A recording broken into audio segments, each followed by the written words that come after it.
ಸ್ನೇಹಿತರೆ, ಗೌರಿ ಕಲ್ಯಾಣ ಧಾರಾವಾಹಿಯ ಮುಂದಿನ ಸಂಚಿಕೆಯಲ್ಲಿ ನೋಡುವುದಾದರೆ, ಇನ್ನು ಚಿನ್ನು ಅವರ ಅತ್ತೆ, ನನಗೆ ತುಂಬಾ ಬೇಜಾರಾಗ್ತಿದೆ, ನಾನು ಇಲ್ಲಿರೋದು ಬೇಡ, ನಾನು ಇಲ್ಲಿಂದ ಹೊರಟ್ಬಿಟ್ಟೆ, ಕಾಂತಾಗೂ ಮತ್ತೆ ಅವ್ರ ಯಜಮಾನ್ರಿಗೂ ಸ್ವಲ್ಪ ತೊಂದರೆ ಇಲ್ದೇ ಇರೋಂಗೆ ಆಗುತ್ತೆ ಅಂತ ಯೋಚನೆ ಮಾಡಿ ಮನೆಯಿಂದ ಹೊರಟ್ಬಿಡೋಣ ಅಂತ ಅವ್ರ ಲಗೇಜ್ ಎಲ್ಲ ಪ್ಯಾಕ್ ಮಾಡ್ಕೊಂಡು ಹೊರಡ್ತಾ ಇರ್ತಾರೆ. ಇನ್ನು ಈ ಕಡೆ ನೋಡಿದ್ರೆ ಅಷ್ಟೊತ್ತಿಗೆ, ಅತ್ಗೆ ಏನಾಯ್ತು ನಿಮಗೆ, ಎಲ್ಲಿಗೆ ಹೊರಡ್ತಾ ಇದ್ದೀರಾ ಅಂತ ಕಾಂತ ಕೇಳ್ತಾ ಇದ್ದಂಗೆ, ಏಂತಕ್ ಬಿಡು ಕಾಂತ, ನಾನು ನಮ್ಮೂರಿಗೆ ಹೋಗ್ಬಿಡ್ತೀನಿ. ಯಾಕದ್ಗೆ ಏನಾಯ್ತು ಅಂತ ಕೇಳ್ತಾ ಇರ್ತಾರೆ ಕಾಂತ ಮತ್ತೆ ಅವ್ರ ಯಜಮಾನ್ರು. ಸುಮ್ಮನೆ ಏಂತಕ್ಕೆ ನಿಮಗೆ ತೊಂದರೆ, ಅದಕ್ಕೆ ಹೊರಟು ಬಿಡೋದೇ ಒಳ್ಳೇದು ಅಂತ ಯೋಚನೆ ಮಾಡ್ತಾ ಇದ್ದೀನಿ. ಯಾಕದ್ಗೆ ನಾವು ಹಾಸ್ಪಿಟಲ್ಗೆ ಟೆಸ್ಟಿಂಗ್ ಏನು ಕರ್ಕೊಂಡು ಹೋಗಿಲ್ಲ ಅಂತನಾ? ನೀವೇನು ಅಷ್ಟು ತಲೆ ಕೆಡಿಸ್ಕೊಳಕ್ ಹೋಗ್ಬಿಡಿ, ನಾವಿದ್ದೀವಿ, ನಾವು ನಿಮ್ಮನ್ನ ನೋಡ್ತಿದ್ದೀವಿ, ನೀವೇನು ಯೋಚನೆ ಮಾಡಬೇಡಿ, ಏನೇ ಆದ್ರೂ ನಾವು ನೋಡ್ಕೊಳ್ತೀವಿ ಅಂತ ಭರವಸೆ ಕೊಡ್ತಾ ಇರ್ತಾರೆ. ಇನ್ನು ಈ ಕಡೆ ನೋಡಿದ್ರೆ ವಿವೇಕ್ ಯೋಚನೆ ಮಾಡ್ತಾ, ಅಲ್ಲ ಪಿಂಕಿ ಕಳ್ಸಿರೋ ಡಿಸೈನ್ಸ್ ವಾವ್ ಮಾರ್ಬುಲಸ್ ಆಗಿದೆ ಅಲ್ಲ ಅಂತ ಯೋಚನೆ ಮಾಡ್ತಾ ಇನ್ನ ಲ್ಯಾಪ್ಟಾಪ್ ಅಲ್ಲಿ ನೋಡ್ತಾ ಇರ್ತಾನೆ. ಇನ್ ಈ ಕಡೆ ನೋಡಿದ್ರೆ ಗೌರಿ ಅವ್ಳ ಪಾಡಿಗೆ ಅವ್ಳ ಕೆಲಸ ಮಾಡ್ಕೊಳ್ತಿದ್ದಂಗೆ, ವಾವ್ ಏನ್ ಸಖತ್ತಾಗಿ ಹಾಕಿದ್ದಾರೆ ಗೊತ್ತಾ ಇವರು ಡಿಸೈನ್, ಎಲ್ಲೋ ಇರ್ಬೇಕಿತ್ತು ಆ ಕಳೆಗಾತಿ. ನೋಡಿದ್ರೆ ಪಾಪ ಮನೇಲಿ ರೂಲ್ಸು ರಿಸ್ಟ್ರಿಕ್ಷನ್ ಅಂತ ಮನೇಲಿ ಕುತ್ಕೊಂಡು ಈ ರೀತಿ ವರ್ಕ್ ಮಾಡ್ತಿದ್ದಾರೆ. ಅವ್ರನ್ನ ಯಾವತ್ತಾದ್ರೂ ನಾನು ಒಂದ್ ದಿವಸ ಮೀಟ್ ಆಗ್ಲೇಬೇಕು. ಮೀಟಾ? ಅದೇನ್ರಿ ಆ ರೀತಿ ಮಾತಾಡ್ತಾ ಇದ್ದೀರಾ?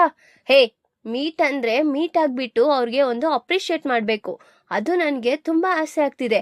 ಅವ್ರಿಗೂ ಅವ್ರ ಹಾಕ್ತಾ ಇರೋ ಸ್ಕೆಚ್ಗೂ ತುಂಬಾ ಅಂದ್ರೆ ತುಂಬಾನೇ ಖುಷಿ ಆಗ್ತಿದೆ.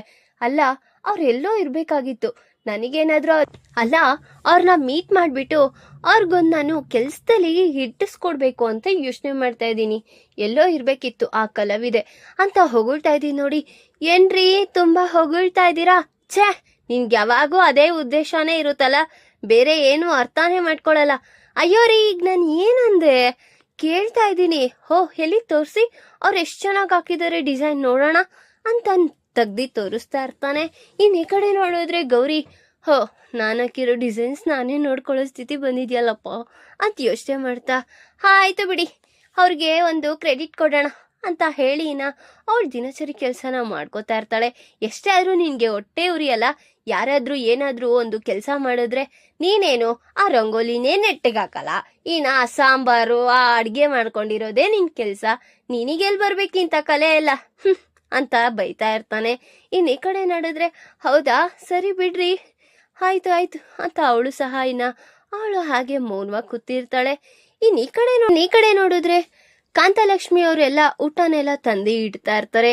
ಚಿನ್ನು ಮತ್ತೆ ಅವರಪ್ಪ ಎಲ್ಲ ಒಟ್ಟಿಗೆ ಊಟಕ್ಕೆ ಕೂತಿರ್ತಾರೆ.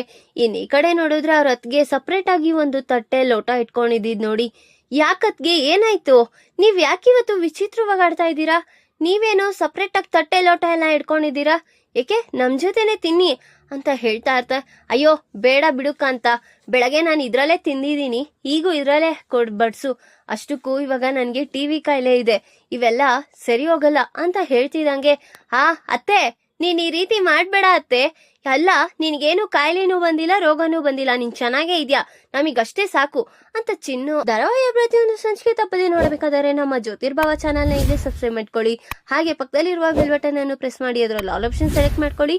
ಇದರಿಂದ ನಾವು ರಿಲೀಸ್ ಮಾಡುವಂತಹ ಸಂಚಿಕೆ ಅಪ್ಡೇಟ್ ನೋಟಿಫಿಕೇಶನ್ ಸಿಗುತ್ತೆ. ಅತ್ತೆ ನೀನ್ ಈ ರೀತಿ ಎಲ್ಲ ಅನ್ಕೊಳಕ್ ಹೋಗ್ಬೇಡ, ನೀನ್ ಹೀಗೆಷ್ಟು ಸ್ಟ್ರಾಂಗ್ ಆಗಿದ್ಯೋ ನಮಗಷ್ಟೇ ಖುಷಿ. ನೀನ್ ಈ ರೀತಿ ಎಲ್ಲ ಮಾಡ್ಕೊಂಡೆ ನನಗೆ ತುಂಬಾ ಬೇಜಾರಾಗುತ್ತತ್ತೆ. ನಮ್ ತಟ್ಟೆಲೆ ನೀನ್ ಊಟ ಮಾಡು ಅಂತ ಅವಳೇ ಅವ್ರ ಅತ್ತೆಗೆ ಊಟ ಮಾಡಿಸ್ತಾ ಇರ್ತಾಳೆ. ಇನ್ ಈ ಕಡೆ ನೋಡಿದ್ರೆ ಬೆಳಗ್ಗೆ ಆಗಿರುತ್ತೆ, ಅವ್ರವ್ರ ದಿನಚರಿ ಕೆಲಸಗಳೆಲ್ಲ ಮಾಡ್ಕೊಳ್ತಾ ಇರ್ತಾರೆ. ಇನ್ ಈ ಕಡೆ ನೋಡಿದ್ರೆ ಅನಿಕೇತ್ ಮತ್ತೆ ಚಂಚಲ ಇಬ್ರು ಮಾತಾಡ್ಕೊಳ್ತಾ ಇರ್ತಾರೆ ಪರಸ್ಪರ. ಹೇಗಾದ್ರೂ ಮಾಡಿ ಇವಳನ್ನ ಮನೆಯಿಂದ ಓಡಿಸ್ಬೇಕಲ್ಲ ಮಾಮ್, ಏನ್ ಮಾಮ್ ಮಾಡೋದು, ಒಳ್ಳೆ ಐಡಿಯಾನ ನಾವು ಹುಡುಕೋಬೇಕು ಅಂತ ಮಾತಾಡ್ಕೊಳ್ತಾ ಇರ್ತಾರೆ. ಇನ್ ಈ ಕಡೆ ನೋಡಿದ್ರೆ ಮೋನಿಕಾ, ನಾನು ಗ್ಲಾಮರ್ ಆಗಿರ್ಬೇಕು, ಮಾಡೆಲಿಂಗ್ಗೆ ಸೇರ್ಕೊಂಡಿದ್ದೀನಿ, ಆಲ್ರೆಡಿ ಆಡ್ ಶೂಟ್ ಬೇರೆ ಇದೆ ಅಂತ ಅವಳು ಜಂಬ ಕೊಚ್ಕೊಂಡು ಈ ಕಡೆ ಸ್ಕಿಪ್ಪಿಂಗ್ ಆಡ್ತಾ ಇರ್ತಾಳೆ.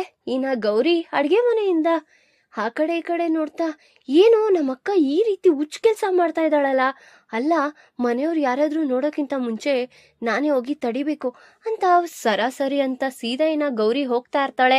ಅಷ್ಟೊತ್ತಿಗೆ ಅವ್ರ ಅಜ್ಜಿ ತಾತನು ಸಹ ಅಲ್ಲಿ ಹೊರ್ಗಡೆ ಏನ್ ಮಾಡ್ತಾ ಇದ್ಯಾ ನೀನು ಅಂತ ಹೇಳ್ತಿದಂಗೆ, ಅಯ್ಯೋ ಈಗೇನಾಯ್ತು, ನಾನ್ ಸ್ಕಿಪ್ಪಿಂಗ್ ಮಾಡ್ತಿದ್ದೀನಿ ಅಜ್ಜಿ, ಈಗೇನಾಯ್ತು?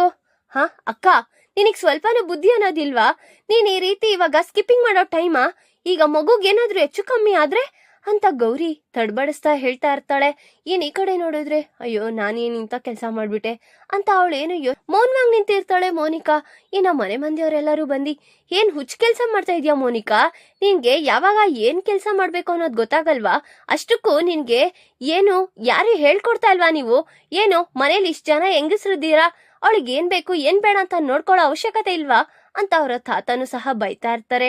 ಇನ್ನ ಅಷ್ಟೊತ್ಗೆ ಇನ್ನ ಎಲ್ಲರೂ ನೋಡಾಯ್ತು, ನಡಿ ನಾವೀಗ ಹೋಗಿ ಎಂಟ್ರಿ ಕೊಡೋಣ ಅಂತ ಚಂಚಲ ಮತ್ತೆ ಅನಿಕೇತ್ ಇಬ್ರು ಬರ್ತಿದ್ದಂಗೆ, ಅತ್ತೆ ಅಲ್ಲ ನಿನ್ ಸೊಸೆಗೆ ಏನ್ ಬೇಕು ಏನ್ ಬೇಡ ಅಂತ ನೋಡ್ಕೊಳ್ಳೋ ಜವಾಬ್ದಾರಿ ನಿಂದು. ಇದೇನೋ ವಿವೇಕ್ ಈ ರೀತಿ ಹೇಳ್ಬಿಟ್ಟೆ? ನಾನೇನ್ ಯಾವಾಗೂ ಅವಳು ಹಿಂದೆನೆ ಇರಕ್ಕಾಗುತ್ತಾ? ಅವಳು ಇಂಥ ಕೆಲಸ ಮಾಡ್ತಾಳೆ ಅಂತ ಕೆಲಸ ಮಾಡ್ತಾಳೆ ಅಂತ ಯಾರಾದ್ರೂ ಕ್ರೈಮ್ ಮಾಡೋರು ನಾನು ಕ್ರೈಮ್ ಮಾಡ್ತಾ ಇದೀನಿ ನೋಡಿ ಅಂತ ಹೇಳ್ಬಿಟ್ ಮಾಡ್ತಾರಾ ಹೇಳು ಅಂತ ಹೇಳ್ತಿದಂಗೆ, ಅದೆಲ್ಲ ನನಗ್ ಗೊತ್ತಿಲ್ಲ ಅತ್ತೆ, ಅವಳು ಏನ್ ಮಾಡ್ತಿದ್ದಾಳೆ ಅಂತ ಸ್ವಲ್ಪ ನಿಗಾ ಹಿಡಿ. ಅಷ್ಟಕ್ಕೂ ಅನಿಕೇತ್ ನಿನಗೇನು ಸ್ವಲ್ಪನೂ ಬುದ್ಧಿ ಅನ್ನೋದಿಲ್ವಾ? ಈಗ ಅವಳನ್ನ ಹೇಗ್ ನೋಡ್ಕೋಬೇಕನ್ನೋದು ಗೊತ್ತಿಲ್ವಾ ಅಂತ ಸರಿತಾ ಅವರು ಮತ್ತೆ ಇನ್ನ ಶಾಶಾ ಅವರೆಲ್ಲರೂ ಬೈತಾ ಇರ್ತಾರೆ. ಅಷ್ಟೊತ್ಗೆ ಇನ್ನ ಮೋನಿಕಾನು ಸಹ ಏನಪ್ಪ ನಾನು ಏನ್ ಮಾಡಕ್ಕೂ ಬಿಡಲ್ಲ, ನಾನು ಸ್ಕಿಪ್ಪಿಂಗ್ ಮಾಡಿದ್ದು ತಪ್ಪ, ನಾನು ಗ್ಲಾಮರ್ ಆಗಿರೋದು ತಪ್ಪ ಅಂತ ಹೇಳ್ತಿದಂಗೆ, ನೀನು ಈ ಗ್ಲಾಮರು ಅದೆಲ್ಲ ಫಸ್ಟು ಬಿಡು, ಈಗ ನೀನೊಂದು ಮಗುನ ಎತ್ಕೊಳ್ಳೋ ಟೈಮ್ ಬಂದಿದೆ, ಹೀಗೆಲ್ಲ ಈ ರೀತಿ ಮಾಡೋದು ತಪ್ಪು ಅಂತ ಎಲ್ಲರೂ ಸಮಜಾಯಿಷಿ ಮೋನಿಕಾ ಹೇಳ್ತಾ ಇರ್ತಾರೆ. ಈಗ ಮೋನಿಕಾ ನೋಡಿದ್ರೆ ನನ್ನ ಆಸೆ ಪ್ರಕಾರ ನಾನೇ ಈ ಮನೆಗೆ 4 ಕಾಸು ದುಡ್ದಿ ನಾನು ಏನು ಎತ್ತ ಅಂತ ತೋರಿಸ್ಬೇಕು ಅಂತ ಜಂಬ ಮೆರೀತಿದ್ದಾಳೆ. ಈ ಕಡೆ ಗೌರಿಗೆ ಟ್ವಿಸ್ಟ್ ಮೇಲೆ ಟ್ವಿಸ್ಟ್ ಕೊಡ್ತಾ ಇರೋ ಮೋನಿಕಾ ಮತ್ತೆ ಅಲ್ಲಿ ಏನಾದ್ರೂ ಅಲ್ಲ ನಮ್ಮ ಅಕ್ಕನ ಈ ರೀತಿ ಎಷ್ಟ್ ದಿವಸ ಅಂತ ಕಾಪಾಡ್ಲಿ, ಎಲ್ರಿಗೂ ಹೇಳೋದೇ ಒಳ್ಳೇದು ಅಂತ ಯೋಚನೆ ಮಾಡ್ತಿದ್ದಾಳೆ. ಇವೇಗೆ ಆ ಸ್ಕೆಚ್ ಆಗ್ತಾ ಇರೋ ವಿಚಾರ ತಿಳಿದಿ ಇದು ಗೌರಿನೇ ಆಗ್ತಿದ್ದಾಳ ಅನ್ನೋ ಒಂದು ಅನುಮಾನ ಸಹ ಮೂಡ್ತಾ ಇದೆ. ಈಗ ಅವನು ಅನ್ಕೊಂಡಂಗೆ ಗೌರಿದೇ ಇದು ಕೈವಾಡ ಅಂತ ಅವನಿಗೆ ಗೊತ್ತಾಗುತ್ತಾ?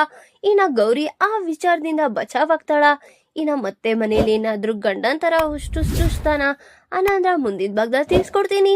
ಈ ವಿಡಿಯೋ ಇಷ್ಟ ಆದರೆ ಲೈಕ್ ಮಾಡಿ, ನಿಮ್ಮ ಫ್ರೆಂಡ್ಸ್ ಹಾಗೆ ನಿಮ್ಮ ರಿಲೇಟಿವ್ಸ್ಗೂ ಶೇರ್ ಮಾಡಿ ಅಂಡ್ ಕಮೆಂಟ್ ಮಾಡಿ. Thanks for watching.